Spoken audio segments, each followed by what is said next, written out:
We're going to talk about hypothesis testing. And I want to start off with an example. In fall of 2014, my on-campus students did a survey at Pybus Market in Wenatchee.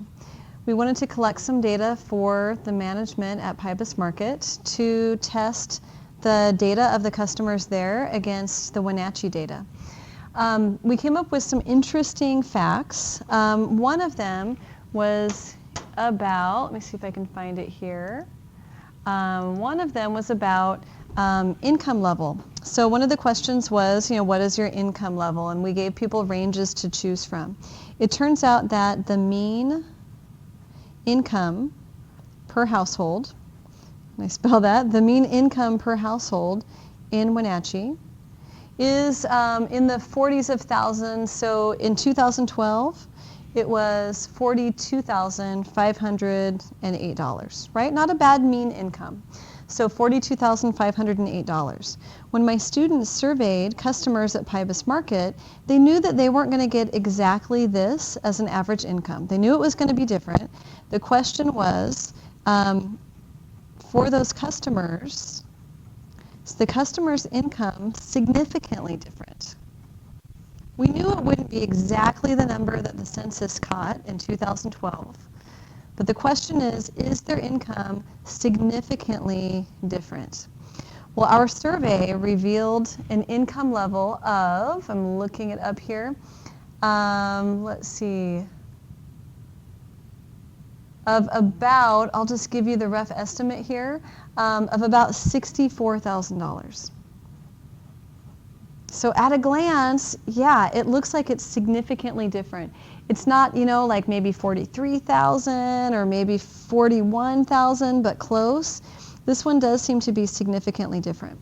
Well, we want to quantify things like that. It looks a lot bigger, but can we say beyond a doubt that this really shows us that we've got a different customer base than the population in Wenatchee? That's where hypothesis testing comes in. We're going to look at an example. This first example is about textbooks, so not super interesting, but it's about textbooks. It's a really good one for us to compare all of these things. So we want to come up with not definitions necessarily, but at least an idea of what these are and how they play a part in the hypothesis tests. This particular example says that a national report states that the average amount spent on textbooks is $3,262. So a student senate is going to go and do a survey because they think that the amount spent is more than that. So again, they know it's going to be different. They're saying that it's going to be significantly bigger than $3,268. So they're going to go and survey 50 people, and they found this average debt of $3,728. Average debt, so that I guess would be a textbook debt. With a standard deviation of $997, with alpha equal 0.05 is the student senate correct. We've got a ton of information here. So let's go ahead and break this down. We're comparing our survey to this information right here. So first of all, we've got some sample data. So let me pull that out. For our sample data, N, the number surveyed, is 50. The sample standard deviation, or sorry, the sample average or mean, so that would be M, or you could use X bar, is 3728. And we do have the standard deviation. This is our standard deviation for the sample, so this would be S, is $997. Alpha is equal to 0.05. We're going to get to that in a minute. This national report, so this would be for population data. Had we surveyed every single student about how much they spent on textbooks, this would be our population data, so we could call that not average M, but we would call that mu, is 3262. And the question is our value significantly more than 3262? So as I put this together, I want to start with the first step, which are my hypotheses. This is like innocent until proven guilty. We have what we call the null hypothesis. The null hypothesis is h sub 0. And then we have an alternative hypothesis. And that alternative hypothesis can be labeled h sub a or h sub 1. We're really claiming that their number's wrong. We think that the true mean that students spend over 4 years is bigger than that. So we think that the mean is actually bigger than 3262. The null hypothesis is easy to put together every single time you're going to use an equals there. Innocent until proven guilty, right? So we're going to assume they're correct. We're going to try and show that the mean is actually bigger than 3262. Well, we know it's different. We want to show that it's significantly different. So if I were to look at a whole bunch of different surveys that are done, I'm going to assume that their mean is correct at 3262. I know that our mean is bigger, 3728. The question is, where does it live over here? Does it live over here where it's significantly far away, or does it live pretty close to the 3262? So we've got our hypotheses. The null hypothesis, like I said, for every single hypothesis will always have that equal sign. You might be testing something different than mean, so mu might change to something different, but you're always using equals. This greater than symbol is always based on your language. So we're claiming that it's more than this. Step number 2. So for step number 2, we want to figure out what our critical value is. Okay, what do I mean by critical value? Now we're going to pick up some more of the information. We have this that we haven't talked about yet. Alpha equals 0.05. Let me bring it down here. Alpha equals 0.05. That is my significance level. It's actually a probability. So this 0.05 means that I have a 5% chance of saying it is significantly bigger. So this also says I have a 5% chance of being wrong. Our normal curve represents 100%. So that 5%, I'm trying to show that something significantly bigger is going to live in our tail. So that 5% is the area of the tail. And what I really want to show now that I've got this visualized is that 3728, our sample mean, falls into this tail. So I've defined that tail. Notice how my symbol here, greater than, is pointing to the right. So it's pointing to that significance region. We've got a lot of little details to cover as we work through this one. Let me switch papers here. And I want to make sure I don't miss anything, but I'm going to go through this and then I'm just going to summarize it. So we'll do that first. In order to find the critical value is the z-score that cuts off the rejection region.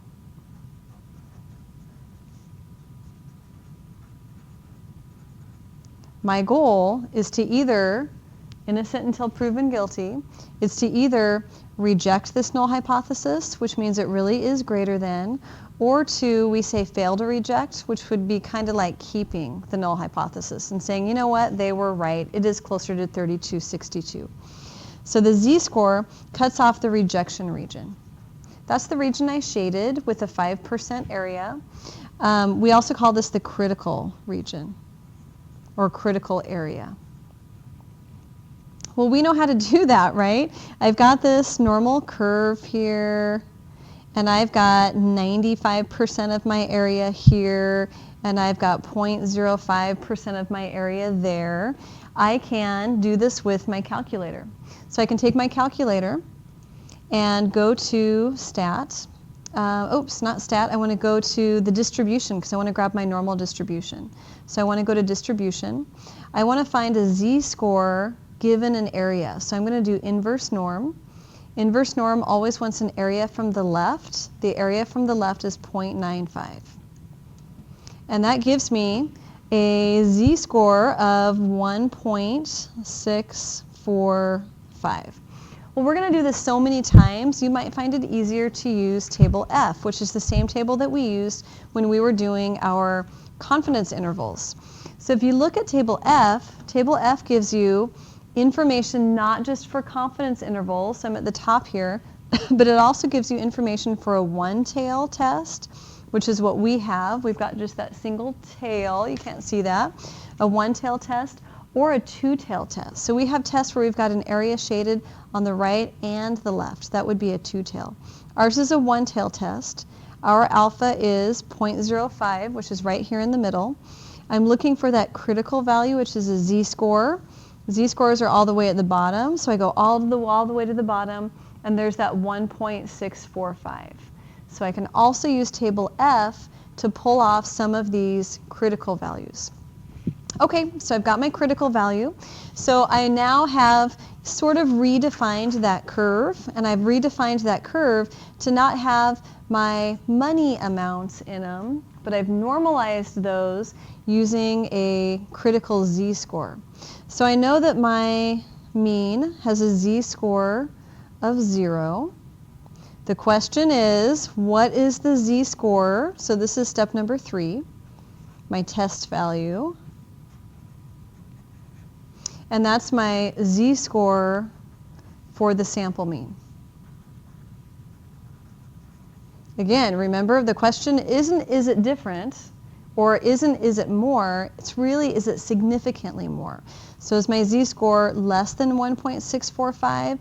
That means I'm still pretty close to that mean from the national report, or is it bigger than 1.645, falling into that small 5% tail in my curve. So to calculate my test value, I am going to use just a z-score formula, but I need to use the z-score formula that I have in my formula sheet. So I'm using that important formulas and tables document. I am going to flip over to chapter 8. So here I am in chapter 8. And I'm going to use this formula right here. It's a z-score, so I've got sample mean minus population mean divided by the standard deviation, but I've accommodated the standard deviation for multiple samples. And my sample sizes are going to be 50. Remember I said, well, what if I surveyed 50 students in several different schools? That's really what I'm looking to do, not just our particular school or this particular study. So I'm going to adjust it for multiple samples. Well, you don't even need to worry about that. I'm going to use this formula, and you'll notice that S can interchange for sigma, so we can go ahead and use S instead of sigma. So we end up doing a z-score. So this is the z-score for our sample mean of 3728. Let me put the formula in symbols first, and this is S divided by the square root of n. S could be replaced with sigma if you happen to have the population standard deviation. Okay, so this is 3728 minus 3262 divided by my standard deviation of 997 over the square root of 50. And I'm going to put numerator and denominator in parentheses to make sure that I get the right calculation. Okay, so remember the question is it smaller than or bigger than 1.645? Okay, so here it goes into my calculator. 3728 minus 3262 divided by 997 over the square root of 50. And I get we'll keep a couple decimal places. Let's do 3.305. Remember our z-scores? That's a pretty big z-score. We expect almost 100% of data values to fall between -3 and +3, to fall within 3 standard deviations. And here we've got one that's above 3 standard deviations. The other reason it's significant is because of our test value. 3.305 falls well within that rejection region. It's definitely bigger than 1.645. But we needed the normal curve to do that. The normal curve doesn't just give us means that we compare with. It's also defined, the shape of it, by the standard deviation, and that's the spread of data. In this case, we used a sample standard deviation to approximate the population standard deviation. So we've normalized this using that information. So 3.305, that's for our sample mean of 3728. So yeah, the students that we surveyed do spend more on textbooks than what the national report stated. So now I'm ready for step number 4. Step number 4, you really have two choices. Remember, we were talking innocent until proven guilty. So if I go back to my hypotheses, this is my null hypothesis. Everything is based off of my null hypothesis. I never assume my alternative hypothesis is correct. We really assumed that this was true, but what we're finding is that it isn't. So what we state is that we reject the null hypothesis. We don't make a claim about the alternative hypothesis here.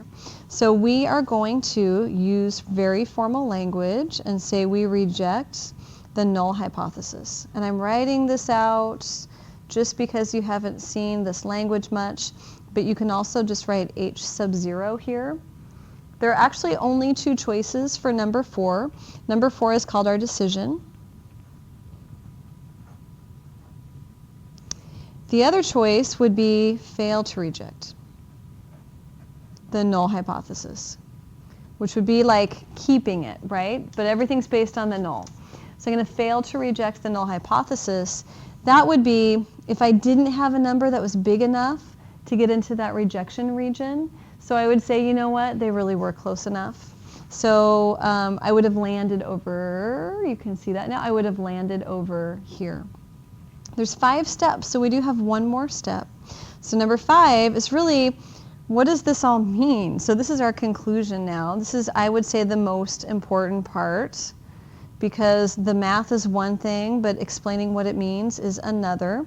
So now we need our conclusion or our summary. And that's really to go back and answer the question.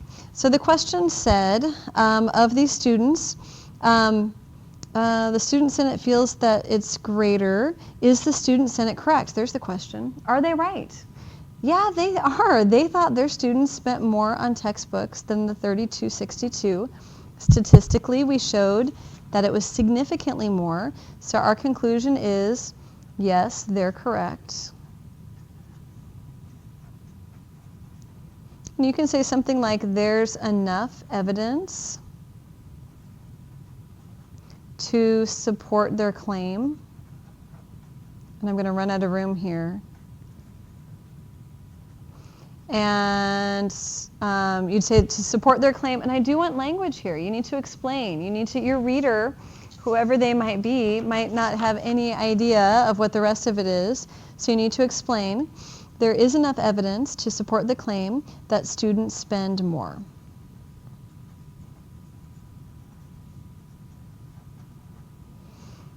Okay, let's recap what we did. We had a 5-step process. A great place to recap that is on your formula, your important tables and formulas, whatever that's called, document. If you flip through a couple of pages right past the set of formulas by chapter, you'll find these procedure tables. We just did the traditional method. So right along with the steps here, we had the hypotheses stated.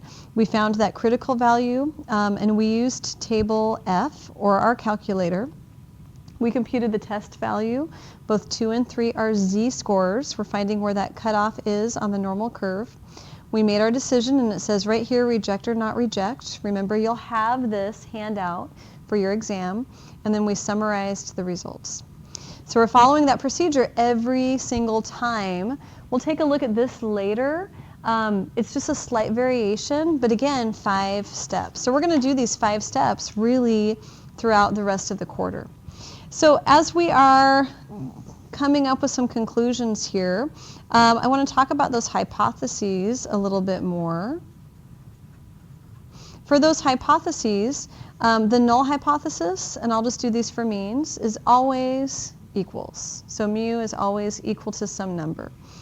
But we do have 3 choices for the alternative hypothesis. So the alternative hypothesis, HA or H1, could be less than whatever that same number is, or it could be either. We don't know if it's bigger or smaller. We are just wondering if it's different. So it could be not equal to whatever that number was, or it could have been greater than whatever that number is. So the null hypothesis is always the same, but you have three choices for the alternative hypothesis. If it is the less than case, on our normal curve, we're going to have a tail to the right, and we're testing to see if our sample value falls into our rejection region. So this right here is reject the null hypothesis. This right here, if you fall anywhere here, is fail to reject the null hypothesis. I also like to think of these regions as having a significant region. So I should actually say this right here is significantly different. And in the fail to reject, it is not significantly different. Okay, if instead we're using the not equals could be either or, either less than or greater than. So this one gets set up into two tails.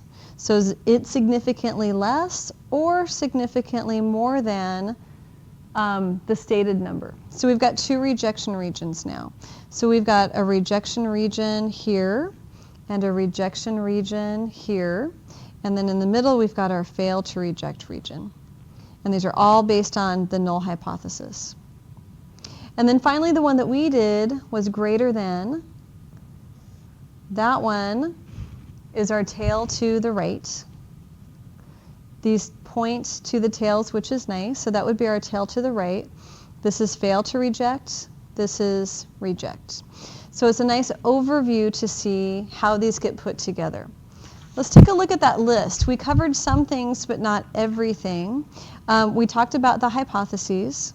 That significance level is how big our tail is, and that's alpha. So that's going to be given to us. In some cases, you'll be able to choose, but mostly it'll be given to you. We did talk about the sample size. In this case, that was our 50. We talked about the sample mean. That's what we used to test against that nationally stated mean. But we haven't talked about type of errors yet. So let's talk about some types of errors. I want to go back to what we talked about, and I don't have all the raw data with me, so just in general, what we talked about with the PIBIS market project. So for that PIBIS market project, the 2012 census data for Wenatchee put our mean income, so we'll call this a mu, put our mean income at $42,508. We didn't know how our income was going to fall. So as we were putting our hypotheses together for this, definitely we're going to say that the mean is 42,508. But then as we're testing it, we haven't surveyed our customers. So we don't know. We're going to say, or it's not. It might be lower, it might be higher. We know it's not going to be exactly that, but it might be lower or higher. Our sample mean was about $64,000. I'm rounding. I don't have the standard deviation with me, so we're not going to do a test. But I just want to show you a couple things in general. Let's say that we tested this at the 0.05, let's do, 0.05 significance level. We have a not equals. We don't know if it's less than or more than. Do those customers have an income less than the mean or greater than the mean? So we're going to give ourselves two rejection regions, either less than or significantly more than. Alpha is still 0.05, but now we're splitting it into two regions. So each of these is alpha divided by 2. Kind of sounds like our confidence intervals, right? So 5% divided by 2 is 2.5%. So I've got these regions here, which are 0.025 in size.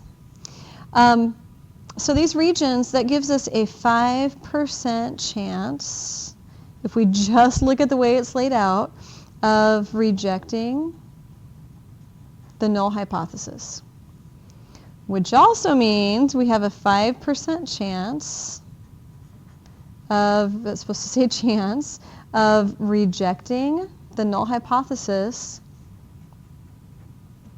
when we shouldn't have. I'm going to say when it was actually true. In this survey that we did, students went up to customers that were at the market, and they talked about some different biases as they were walking through the market. One group was there when there was a wedding party. Another group was there when there was some kind of a corporate meeting going on. And if you think about interviewing people, surveying people's income levels who are there for a corporate meeting, that would definitely skew our income level upwards. The wedding may or may not, it just kind of depends. But there are definitely factors, just because of who happens to be at the market at the time, that would skew our data a little bit. So when we talk about, these are errors. So a type 1 error has the probability of a type 1 error. So I'll do this. The probability of a type 1 error is alpha. And in this case, it is 0.05 or 5%. That's because it only happens when we reject. So maybe we said that this was significantly more, but we had so many of those corporate people's income levels mixed in with just the typical Wenatchee residents. It's really hard to say. So it's important that we limit these to be very small, but it's also important that we talk about what those biases might be. So a type 1 error says, you know what, we did reject the null hypothesis. It's possible that we shouldn't have, and because we limited the size of our rejection region, we've limited that probability by the same amount, which is 0.05. A type 2 error, there's only two, don't worry. The type 2 error, its probability is beta. We do not quantify it. There's no number that we're going to attach to it. It's not 90% or 95%. We're not going to quantify it. But this does happen when you fail to reject and you shouldn't have. So you failed to reject, but you shouldn't have. So you failed to reject it'd be a false null hypothesis. You really don't need to remember the definitions as much as when they happen. The type 2 error happens or has a possibility of happening because of a bias in your data, a bias in the people that you happen to be surveying that day or whatever, not because you made a mistake, when you fail to reject only. The type 1 error only happens when you reject the null hypothesis. We'll talk about these as we work through some examples. What I want to do is to not do a full hypothesis test, but instead just go through and do the hypotheses and show you where the rejection region would be. So let's go ahead and start with this one. They're a little goofy, so bear along with me. A jewelry designer claims that women have wrists with a mean of 5 centimeters across. A simple random sample of wrists of 40 women, that's N, of 40 women has a mean, this is my sample mean, so M or X bar, of 4.97. The standard deviation is, let's see, it didn't say, it must be for the sample, so S is 0.33. Test the claim that the wrist sizes are lower than 5 centimeters. As I put my hypotheses together, that word lower than sounds like a less than symbol. So it's going to be less than 5. That's an alternative hypothesis. Only equals show up in the null hypothesis. So in my alternative hypothesis, I'll put an A there. I'll say that the actual mean is less than 5. Null hypothesis, always the equal sign. And we're using our 5 in both cases. It says the 0.05 significance level. This is based on the alternative, a one-tail test to the left, and I'll draw you a picture. Okay, so here's our normal curve, one-tail test to the left. I'm not going to do anything else. 5 would go here, and we want to figure out where 4.9 lives. I just want to do just this much so that you guys have a really good start as you're working these problems. This way we can get a lot of examples in. Okay, the next one. We've got a random sample of 19 green M&Ms that has a mean of 0.8635 grams, a population standard deviation. Sometimes with a small sample size we need to test something a little differently, but we don't because we're given the population standard deviation, which defines the spread of that normal curve. So I'll just throw that in there as a preview for a couple sections from now. Another 0.05 significance level, and we want to test the claim that the mean weight of all green M&Ms is equal to 0.8535. Okay, so 8635, that's my sample mean, M or X bar. 19, that's my sample size of N. This is my standard deviation for the population. So this number right here is my hypothesized mean, mu. So let's put those hypotheses together. The null hypothesis, mu always the equals 0.8535. For the alternative hypothesis, mu, it doesn't say we think it's bigger, it doesn't say we think it's less, so I'm just going to say is not. So not equal to 0.8535. This one is a two-tail test, not to the left or to the right because we've got two tails, one on each side. Okay, there's our two tails. 0.8535 lives here, which is mu, which has a z-score of 0. And my goal is to figure out where 0.8635 lives. It's going to live over here somewhere, but we're not sure in which region. Okay, just to give you an outline. Okay, last but not least, the health of the bear population in Yellowstone is monitored by periodic measurements taken from anesthetized bears. A sample, that's N, of 54 bears, has a mean weight, so this is X bar, with a standard deviation. This is still the sample, so we're going to call that S.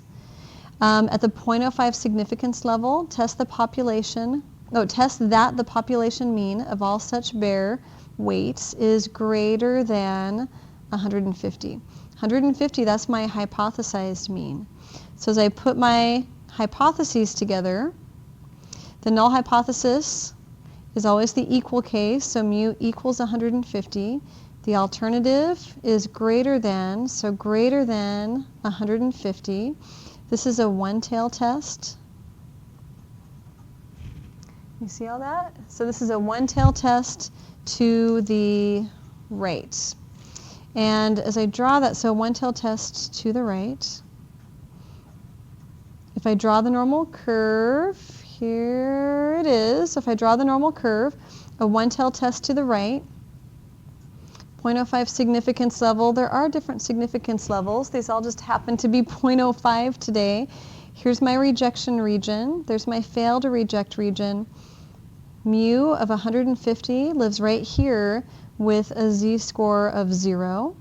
And the trick is to see where, that's the standard deviation, where X bar lives. I can see that it's bigger, but I don't know if it's significantly bigger or not. We're going to do some more hypothesis testing, but I hope this gives you a really good, solid foundation.